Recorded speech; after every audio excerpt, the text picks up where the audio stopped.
All right, we're doing this thing. 15-year-old kid backdoors Zendesk to create accounts in a bunch of Fortune 500 Slack workplaces.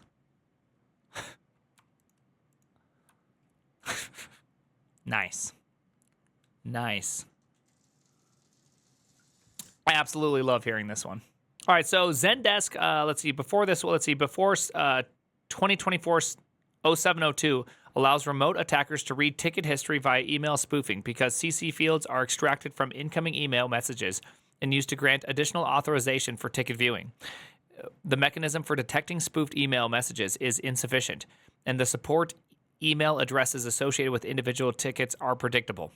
Oh, weird. Okay, so you're spoofing an email address, and or you're spoofing an email, and it just accepts whatever and just starts giving out permission. So if it's just like, is Zendesk's strategy is like if it looks like an email, if it looks like Jira and talks like Jira, therefore it must be Jira. Hey, it looks like Jira, reads like Jira. This guy on the CC, he needs access to Jira. Let's go. Come on, give him access really quickly. All right. One bug, $50,000 in bounties. How Zendesk left a backdoor in hundreds of thousands of companies. Nice. Hi, I'm Daniel, a 15-year-old with some programming experience, and I do a little bug hunting in my free time. Here's the insane story of how I found a single bug that affected over a half of all Fortune 500 companies. Now that is a great intro. Flip start here. If you spend some time online, you've probably come across Zendesk. I only know the name. This is PHP, right? It's a PHP product at some point, and it's just a ticketing system to be able to do things, right? It's like a company style. It's like a company ticketing system, correct? Yeah. Okay. Yeah. Giga Chad Kid. Yeah. Zendesk is a customer service tool used by some of the world's top companies. It is easy to set up. You link it to your company's support email, like support@company.com, and Zendesk starts managing incoming emails and creating tickets. Yeah, I believe, if I'm not mistaken, I think Netflix even used Zendesk. You can handle these tickets yourself or have support team do it for you. Zendesk is a billion-dollar company trusted by big names like Cloudflare. You mean the NSA? By the way, that joke from me personally is never going to get old because it's true. Personally, I've always found it surprising that these massive companies worth billions rely on third-party tools like Zendesk instead of building their own in-house ticketing systems. There's the 15-year-old speaking. Unfortunately, an in-house ticketing system does end up costing a lot. Oh, rip Cloudflare sponsorship opportunities. Take it back. Cloudflare is like not the NSA. Cloudflare is a really nice and amazing company in which definitely is not the NSA at any point or involvement in the government. This is just the Primogen joking. I am an ignorant slut, but I don't want to say that that's funny because then I'll get banned from Python. So I guess there goes our Big Python sponsorship, TJ. Big Python's not going to sponsor us now that I said ignorant slut, and there we go. Oh my gosh. I'm finding jokes funny again. All right, banned. All right, anyways. By the way, this is kind of a 15-year-old mentality talking. A generally good rule of thumb is that if it's critical to your company, you build your own. If it's not critical to your company, you should outsource it. Meaning Cloudflare writes their own reverse proxies. They write all of their own stuff that makes a lot of sense for them to deliver a competitive and amazing product. It doesn't make a lot of sense for them to build a ticketing system because a ticketing system is going to eventually require them to have 50, 100 engineers that just keep on having to build the system better and better and better. And it would just make no sense for them to build that expertise. You see this all the time with many, many people that are just not in the tech world, that they are surprised when companies don't solve every problem themselves. It's just not worth it. Your weakest link. As the saying goes, you're only as strong as your weakest link. Since Zendesk is just seen as a basic ticketing tool, companies often set it up without much thought. The most common setup I've seen is forwarding all emails from support.company to Zendesk. Ticketing system is crucial. True, ticketing system is crucial, but it is not the product the company is trying to sell. That's generally how you got to think of it. I believe, right? Building a ticketing system is the worst idea I've ever read. It is, it's up there on some of the worst ideas you've ever read. But again, this kid's obviously really, really a talented individual. It's just that until you get a bit older and build a bunch of things, these kind of things seem like reasonable requests, right? They just do. It's not a bad thing. It's actually, it's some of the best parts of being young is that you believe the world is exceptionally easy to tackle. So that's what I like. So I love that. I love that energy. You know what I mean? The kid is in itself. The kid is excited about solving all the problems. It's now you just got to take that raw energy and you got to put it into the right place so he can solve good problems, right? Then the world crushes your soul and you turn 30. Exactly. See, that's what I love. I love that about interns is that they're so willing to solve every problem. And so all you have to do is put them at the right problem and they're incredible, right? Where should I put my raw energy? You shut up, Lithium. You put that in the healing of your ankle, okay? Anyways, since Zendesk is seen as just a basic ticketing system, yeah, we already read that. Why is that dangerous? Many companies use their @company domain for a single sign-on SSO, which lets employees quickly log into internal tools. By connecting Zendesk to the same domain, companies unknowingly create a potential security gap. Zendesk handles all emails for domains it's configured for, which means if your SSO system doesn't properly validate email addresses, anyone who gains access to your Zendesk could potentially exploit this and access your internal systems. I'll explain more on this later. All right. Email spoofing. At the beginning of the year, I discovered a serious vulnerability in Zendesk that allowed attackers to read customer support tickets from any company using Zendesk. All they had to do was send a crafted email to support email handled by Zendesk. The shocking part, Zendesk didn't seem to care. Ooh. Are you telling me that he told them he did a reasonable disclosure and then they just said, too bad, don't care? The bug itself was surprisingly simple. Zendesk had no effective protection against email spoofing, and this oversight made it possible to exploit their email collaboration feature to gain access to other tickets. Here's how it worked. When you sent an email to a company's Zendesk support portal, support@company.com, Zendesk creates a new support ticket. To keep track of the email thread, Zendesk automatically generates a reply to addresses. Yes, they do. I've seen this, which looks something like support plus ID company.com, where ID is the unique ticket number. This address ensures that any future replies you send go directly to the same ticket. Zendesk also has a feature for ticket collaboration. If you CC someone on one of your email replies, Zendesk automatically adds them to the ticket, allowing them to see full ticket history in the support portal. The exploit was simple. If an attacker knew the support email address and the ticket ID, which are usually easy to guess since the ticket IDs are incremental, they could use email spoofing to impersonate the original sender. By sending a fake email to support plus ID company.com, the requester's email address and CCing their own email, Zendesk would think the email was legitimate. It would then add the attacker's email to the ticket, giving them full access to the entire ticket history. This meant that the attacker could effectively join any ongoing support conversation and read sensitive information, all because Zendesk didn't have proper safeguards against email spoofing. I mean, I get the idea. Because, email is kind of a terrible system as it is. All right. Kind of. It powers so much of the internet. I don't want to dog on it too hard, okay? The thing is, you got to remember, they created, email standards were created so long ago. If you think that anybody could have knew what was going to happen to the world as they created it, you got to at least give them a little bit of credit, okay? Email was created before HTTP, okay? At least don't use, no, I'm not, first off, Zendesk is stupid, okay? They're the dummies for this, okay? I'm not talking about that. I'm just talking about email in general. So Zendesk attempts to attach functionality on top of email. Already kind of hard to do. All right? It's not easy. This kid realizes that email is shitty. Therefore, he just throws on an extra ID. Bada bing, bada boom. Gets himself right in, right? This is actually quite brilliant. This is actually a really brilliant attack. And Zendesk most certainly uses auto-incrementing numbers. Like, it started like 8 million, and they call it a day. At least don't use auto. Okay, yes. Don't worry, Koopa. We understand. We all agree. Nobody's disagreeing with you. Okay? No one's disagreeing with you. I am. I am. Use auto incrementing IDs. Don't attack emails. Well, don't attack emails. That's not how this works. If there's a vulnerability, there's an asshole, okay? It's like power abhors a vacuum. Vulnerabilities desire assholes, okay? It's just what happens. If there's a void, an asshole's going to fill it, and they will. Unfortunately, the solve for this kind of exists. Cryptographically signed email, yep.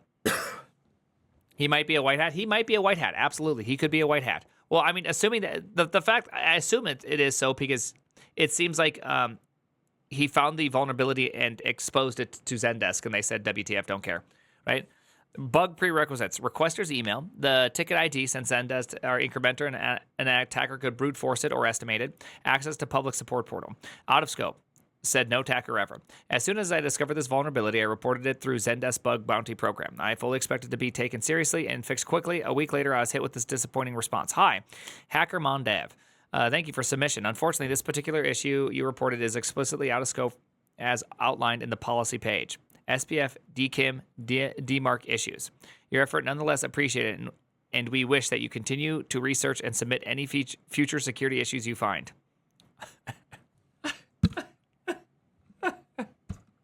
Are you telling me this? That you disallow issues to be reported where easy issues are found?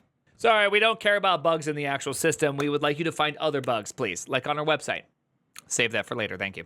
Because my bug relied on email spoofing, which was considered out of scope of their HackerOne program, they rejected my report. It was unbelievable. This response wasn't even from the actual Zendesk team member. Many companies like Zendesk use HackerOne service to triage reports so their own team can focus on fixing bugs instead of verifying submissions. I realized this. I asked for the report to be forwarded to an actual Zendesk staff member for review. A few days later, I got another frustrating reply. Hello, Hacker Mondev. Thank you for the report and follow-up discussion regarding the support ticket email spoofing vulnerability. As HackerOne mediator, I reviewed the report details, activities, and Zendesk bug bounty policy thoroughly. While acknowledging that the ability to gain unauthorized access to support tickets is a serious matter, Zendesk policy explicitly lists SPF, DKIM, and DMARC issues under the bug bounty ineligibility issue section. Since the root cause of this vulnerability involves email spoofing by bypassing those email authentication protocols, it falls squarely into the exclude issues per the policy. I understand that your perspective that the potentially impact makes this high-risk vulnerability regardless of the prerequisites. However, bug bounty programs have to draw clear lines around the scope to manage expectations and workloads. Therefore, after consultations with the team, we have decided that this report will remain marked as informative and out of the scope of the bug bounty program. We encourage you to continue researching and report any vulnerabilities you discover that fall within the program scope outline in Zendesk policy. Your contributions are valued by HackerOne community. Please let me know if you have any other questions. Okay, so I think I'm trying to understand a little bit what's happening here. I think what they're saying is thanks for the report. We're not going to pay you because we don't have to, but thank you for the report. That's kind of that's how I'm at least reading it, is that we were able to effectively avoid paying you, but hey, we're going to put this one as informative. This is why bug bounties are getting a ton of flack right now. Yeah, like I get the idea, which is that you set up clear guidelines and people are expected to follow guidelines. And so even if you submit something that is a good vulnerability but outside the guidelines, they're going to give you nothing. Maybe this is one of those times where you as an individual that you got to mediate this go, you know what, even though this is out of our guidelines, this is actually a really good find. And we would like you to have a little, hey, thank you. Now, normally we would never do this. But hey, we're good people. We'd like to be good back to you. Like, you know, there's easy ways to make somebody so that they're like, oh, thank you. I feel good about what I did, right? You should always allow, this is why it's called a guideline. It's not necessarily meant to be the best way to do things. It just generally works 95% of the time, right? Yes, this is under the guidelines. This is why, this is why you do that. It's not a bug if it was intentionally configured that way. It's true. That's true. It's not a bug if it's intentionally configured that way. It's true. Zendesk refused to reconsider. Despite the security risk, they wouldn't act on the report because it fell outside the program scope. Well, it doesn't sound like they're not acting on the report. They're marking it as informative. They're just not acting on your bank account, is kind of how I'm currently reading this. Of course, they changed their minds in a few weeks, but more on that later. All right. At least that's how I currently read it, is that it's a bug that doesn't have huge priority. Or I wouldn't even call it a bug. It is a vulnerability that doesn't have huge priority. I could have reported the email spoofing bug to individual companies that were affected by it, as it was possible to patch individual instances by disabling email collaboration, preventing attackers from adding themselves to tickets, but I wanted to make a bigger impact. That's when I came across Ticket Rick, a blog post from 2017. In it, security researcher Indy Day Kukelair detailed how he exploited Zendesk to infiltrate the private Slack workspaces of hundreds of companies. Since many companies use Slack SSO on the same domain as Zendesk, the researcher figured out how he could complete email verifications through the support at company.com email. Let's go. Ticket T, Rick. I love where this is going. This is so good. But then Zendesk wasn't as big as they were. Hold on. Back then, Zendesk wasn't as big, and there were some bugs that allowed anyone to view your tickets if they had your email. I realized that I could replicate his exploit using my bug, and with a few challenges to overcome. Enter OAuth. After his disclosure, this was years ago, Slack changed their email verification system to include a random token in email addresses. In it, Inti's exploit, like mine, required an attacker to know the sending email addresses of verification codes. Slack added random tokens to their email addresses to combat similar attacks in the future. That's smart. Okay. It was impossible to know what email they would send the verification email from, which is one of the prerequisites required for my exploit, as they generate a random token every time, unless, here it goes, while Slack used a random email token when sending email verification, neither Google or Apple did. Slack supported both methods for OAuth login. Get wrecked. The wrecking is happening. It was most simple bypass. Slack introduced OAuth login just a few years ago and must have completely forgotten about the protections against this type of attack. Never roll your own auth, people. Hey, don't roll your own auth. That's what I'm currently hearing right now. That is what I'm currently hearing, is that phrase right now in my head, bouncing around. When I auth, I OAuth. Anyways, so now the exploit was simple. Create a Google account with support at company.com email, request verification code. Use my bug to access the Zendesk automatically creates when it arrives. Verify Google account, log in with Google to Slack. This was perfect, except it wouldn't work with Google. Google sent verification email from no reply at google.com, and Zendesk had started blocking emails from no reply at addresses from being automatically created as tickets, probably after Ticket Rick disclosure too, which meant we wouldn't be able to receive it. Apple didn't do this though. Apple sent verification emails from Apple ID at address. Jackpot. Let's go. Reproduction steps, Apple, Zendesk, Slack. The step to execute the attack were now simple. Create an Apple account with support at company.com email and request a verification code. Apple sends the verification code from Apple ID at id.apple.com to support at company.com. The Zendesk automatically creates a ticket. At the same time, create a ticket on company.com support portal from my own email address. This allows me to keep track of ID ranges. Use the email spoofing bug I mentioned earlier to attempt to add yourself to every ticket within the range. Also, there you go. Bada bing, bada boom, bada bing, bada boom. All right, fantastic. Look at this. It appears to be JavaScript even. Hacking with JavaScript. Feels wrecked, man. Feels wrecked right now. Log into a company.com support portal, usually at support.company.com from your account, Daniel, wearehacker1.com, and view your CC tickets. Nice. Enter the verification code in Apple. Use Slack's login with Apple feature and log in with the Apple account connected to the company.com's email. I replicated this 6-step reproduction steps across hundreds of vulnerable Zendesk and Slack instances. After getting everything ready, I started individually reporting the bugs to companies using Zendesk. The aftermath. I spent about a week reporting the vulnerabilities to individual companies. Some of them took immediate action and patched their instances, while others argued that it was Zendesk issue. Then something interesting happened. A comment appeared on my original HackerOne report. Oh, look at that. They suddenly realized that this might be a big thing here. They suddenly realized this was a real thing. I couldn't help but find it amusing. They were now asking me to keep the report confidential, despite having initially dismissed it as out of scope. Some companies must have contacted Zendesk after receiving my report. We kindly request you to keep this report between you and Zendesk. We received tickets from customers regarding this issue mentioned you, and it caused unnecessary communication on our end. They state that you were able to use this vulnerability to gain access to their Slack instances, but you have not provided the detail to us. Could you share your ticket trick proof of concept demonstrating to us? Kindly. Oh, man. Sometimes I kind of feel like I wouldn't want to do that. Like I could see myself feeling a bit bitter at this point. You know what I mean? They totally used you, brain drained you, thought it wasn't a big deal, go off and go, hey, we're going to probably fix this at some point. Not now. And then when companies started getting a hold of them, they're like, okay, now, you know what? You should stop talking about it. Okay, that's unnecessary communication. Hey, you know what? Responsible disclosure clearly states. Crazy.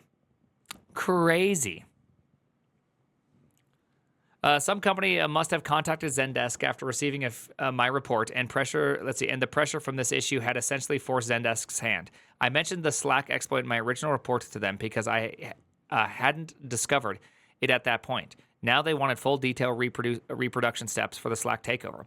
I provided the proof of concept for the Slack vulnerability, and they confirmed the issue. Though they claimed they had started working on a fix, it would actually take them over 2 months to resolve it. I mean, one would argue that this change was probably pretty grand. If you think about, the obvious easy issue is just simply patch Apple ID at whatever and just don't allow like that as a response.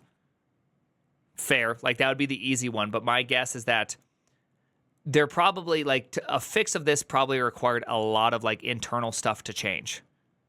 2 months is pretty good in enterprise world. It's pretty good in enterprise world, right? All right. I just don't want to dog on this stuff unnecessarily because it is more complicated than people often make it.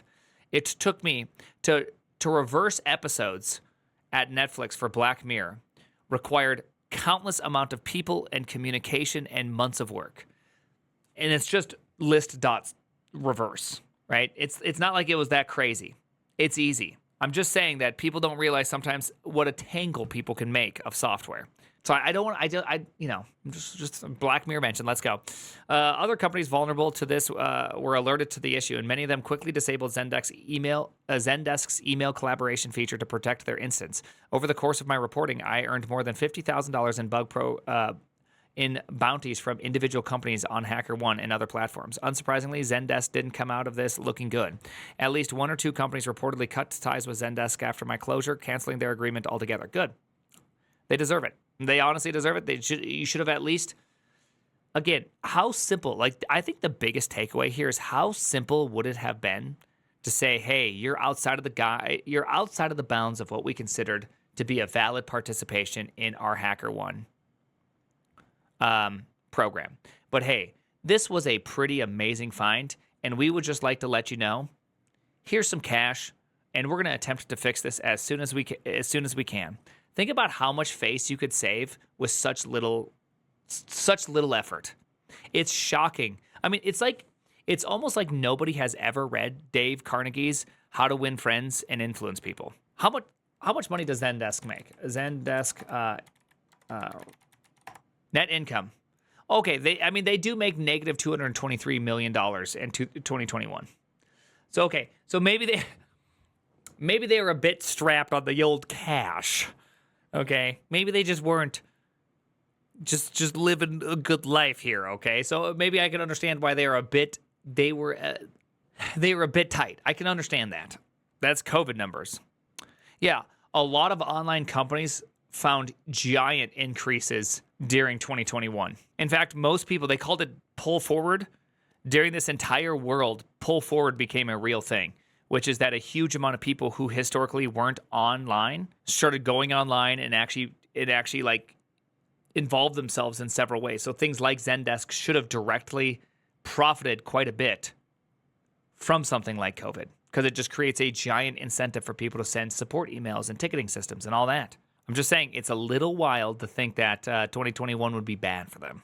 Yes, this practically will die over the next 5 years. A lot of Netflix's, a lot of income for all, even what's it called? Amazon talked about this in their revenue calls, which is that people have to quit judging Amazon based on 2021 revenue because it doesn't, it's not an indicator into how the company should have behaved for the last couple years, because it just went wild, right?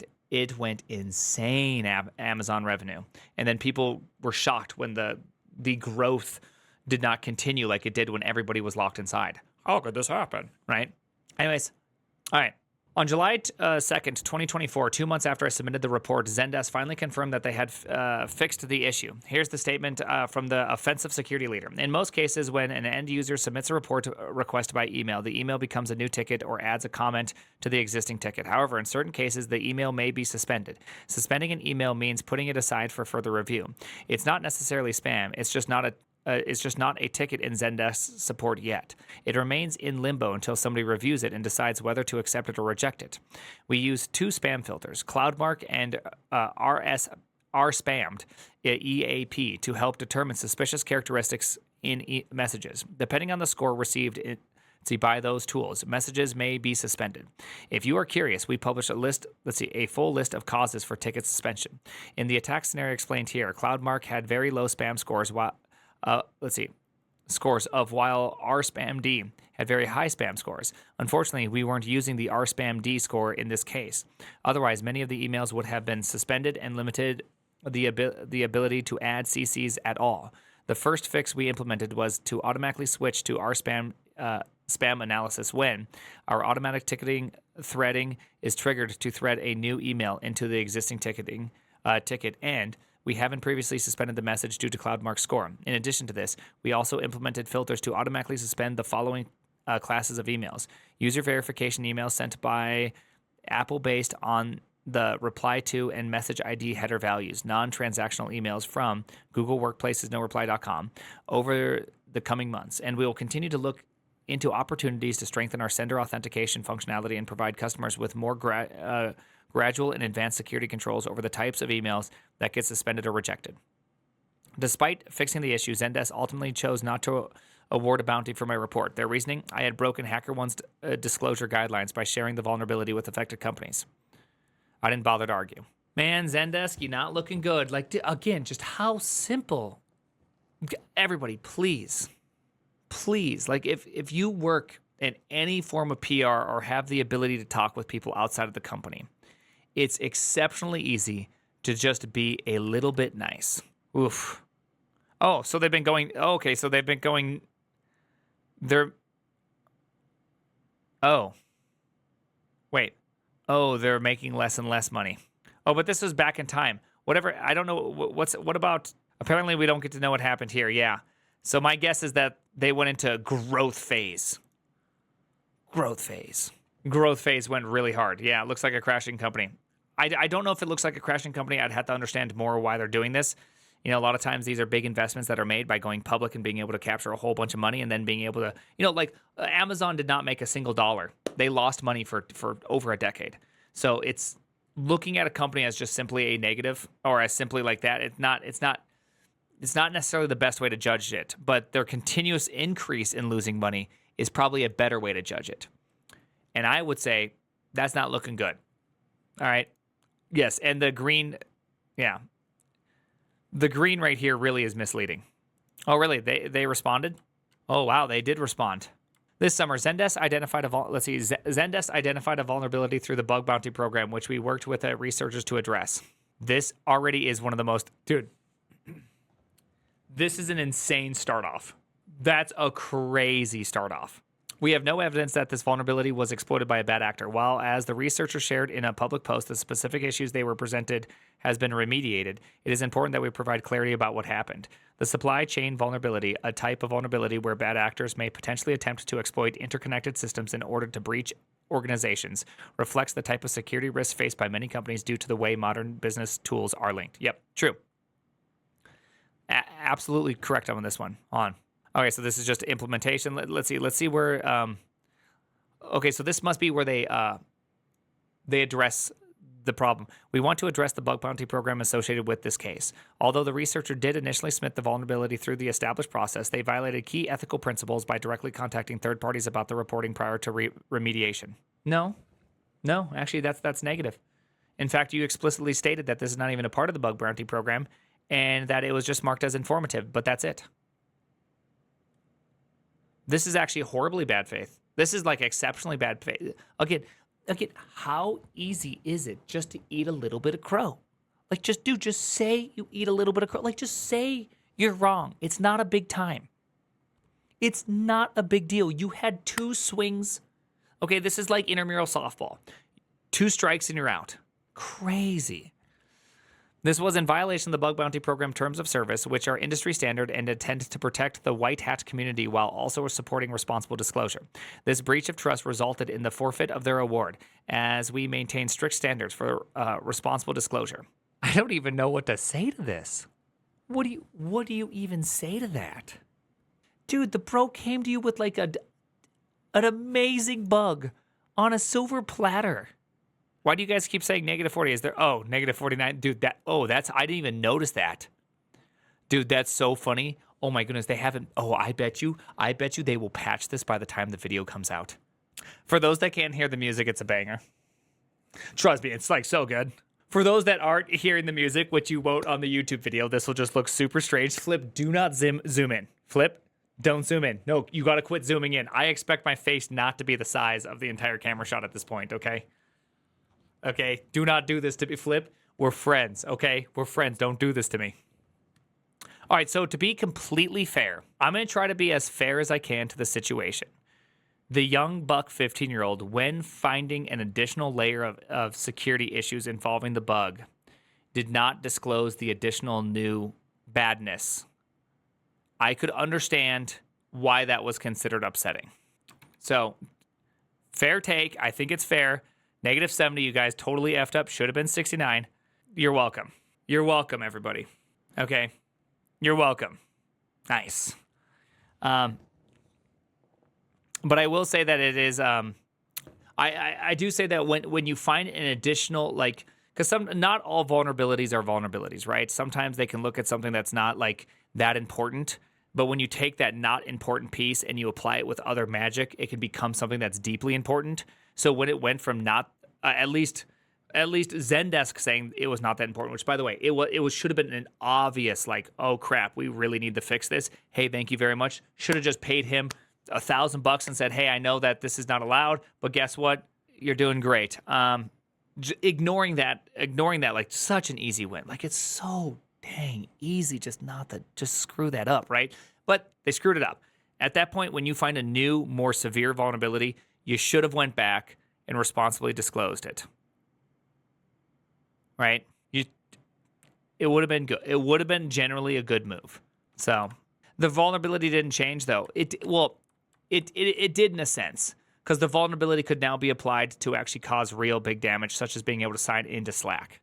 Like, I think we can all agree that the change was real, like that a new secondary, right? They found the side channel in which they were able to get in, and now that they found the side channel, they were then able to actually do a real big, attack. Right? Like, I think, was the new vulnerability in scope though? That's a great question. I don't think it really matters whether the new, it's not okay, so guys, there's no defending Zendesk. I'm not saying Zendesk is good. I'm just trying to help ensure that people have good thoughts around doing this. Right, because just because a company treats you poorly and then you had the opportunity to actually refine that it could be even a bigger one, always going off the rails against them may not be the best approach. Now, the nice thing that the kid did do, or the reason why I'm not like bashing or saying that it was completely wrong, is that he didn't just publicly post it everywhere. He instead at least went to the commercial entities and caused like pressure. So I thought that was actually, out of all ways to like not do responsible disclosure in the perfect way, this was a pretty good way to do irresponsible disclosure. At least he set it to where the money's at, and then the money came and forced them to move, right? I thought that was really good. So that at least like out of all ways to do good or bad, he did a good job, and he didn't like go and sell it or post about it and say, like try to flame him, right? He played correctly, I would say. But still, I think, yeah, they're arguing that he wasn't perfect. Exactly. I think he did a lot of things right, and even when they were not good to him, his response back was not perfect. Granted, I can understand that. But it most certainly was not, I would not consider it bad or out of bounds. They got hit because they were being an asshole. And they got hit with the asshole thing, right? They got hit with the Tarkov. They got punched in the dick. Sucks to suck, but, at the end of the day, should have just awarded him some money. It's so easy. It's absolutely shocking. Yes, out of all things, it was, I would definitely fall it under the ethical side. Yeah. So, Tarkov went, never. Yeah, and that's the nice part about corpos. Yeah, he disclosed it to the actual affected parties, which is good, by the way. This is a good way to do things. I mean, I assume it's mostly I have a little bit of hard time with that because you don't know about the actors at these parties. And what I mean by that is if you go and report it to 20 or 30 people, you don't actually know if those 20 or 30 people, if any of them are going to be good actors themselves, right? Some of them may not like the company they're at. They may see a way to gain some sort of, one up, right? So it's like, and he was 15, right? So he was 15 and he did a pretty good job. So we can all agree that very impressive for a 15-year-old. Very impressed. Anyways, I know. Exactly. They easily could have done, I mean, again, $5,000 they literally probably lost hundreds of thousands of dollars by saving $5,000. Crazy. You can still use the bug. Oh, really? Oh man, that's unfortunate that the bug is still possible. Whoopsies. I somehow clicked that one. Let's see. The wildest part, Zendesk still refuses to acknowledge what the actual bug is and not fix it. You can still CC yourself onto other people's tickets.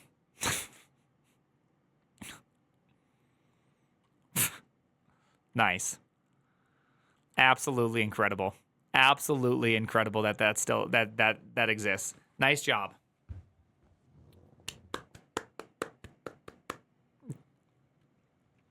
Anyways, the name is read Dave Carnegie's, right? It's Dave, right? Dave Carnegie's How to Win Friends and Influence People. Here, Dale. It's Dale. Sorry, it's Dale, not Dave. I got my V and my L mixed up. Here, I'll give you the summary of it. Are you ready for the summary of the entire book? Don't be an asshole. It's like 4 words long. You could actually, if you really didn't have the time or the money to read it, you could just do that, and boom, you're like 80% way through the book. Yeah, I know. No, it's crazy.